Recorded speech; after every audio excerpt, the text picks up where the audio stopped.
Ndiyo, karibu ndugu mtazamaji wa MaisaGroup TV. Kama ilivyo ada yetu, muda kama na huu ni muda kufuata kipindi cha ufundi na uteknolojia. Kwa siku ya leo naamini kwamba tumeweza kutembelea etablissement ambapo utakuja kusikiliza mambo mengi na zaidi kwa muda kama na huu. Aswa atakaye kuandalia kipindi hichi kwa siku ya leo nipe Patrick Simwanuke Patriarch, na nafikiri kwamba mgeni wangu naye atakuja aswa kujitambulisha. Karibu mara nyingine ndugu. Asante mtangazaji, kwa majina naitwa Miradi Simeno.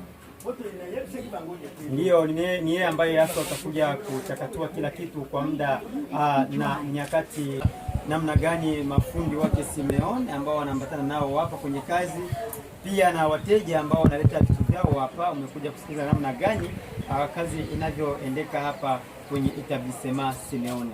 Labda ndugu, unakuwepo na neno la mwisho kwa kuambia raia wa tarafa la Fizi, na mji wa Baraka, hata nchi jirani, neno la mwisho kulingana na kazi ambayo wewe unakuendesha hapa?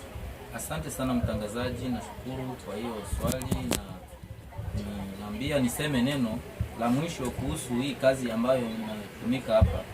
Kwa kweli naweza nikaomba wandugu wenyewe wanapatikana mwinchi za mbali wanishike mkono ili jiji letu liendelee, kwa sababu hapa tunafunza kwanza watu kazi, lakini partenaria yenye tuko napenda tupate ya INPP ili wafanya kazi ama wale ambao tunafunza kazi tupate kibali, yani hayabana. Ninaweza nikawaomba watusaidie ili na sisi tuko na partenaria dede. Naweza penda pia yeyote wa roho mwema mwenye napenda jiji letu la Baraka na territoire letu la Fizi atushike mkono, atusaidie na vitu sa vile magane, maparede mezire, matournevise na vinginevyo na maete, ili na sisi tujue ya kuwa tunapenda na tunafanya kitu ambacho kinatuma jiji letu la Baraka linaendelea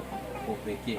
Kwa hiyo tena nashukuru pia MaisaGroup TV kwa kutufikia hapa kwa etablissement Simeo, kwa sababu mlituaminia na mlijua labda hapa kuko kazi, na ndio maana mlikuja hapa kwenye etablissement Simeo.